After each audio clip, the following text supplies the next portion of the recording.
आज हमारे यहाँ नल नया है, इसलिए डिस्पोजल प्लेट में खाना खाया जा रहा।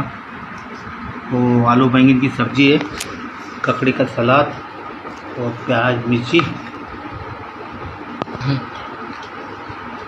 ये पानी की बचत कर रहे। अब बर्तन धोने के लिए पानी नहीं रहेगा, इसलिए डिस्पोजल प्लेट में खाया जा रहा।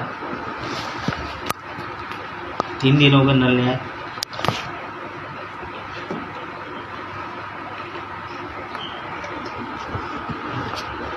ककड़ी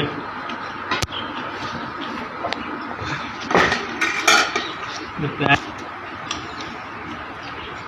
हरी मिर्ची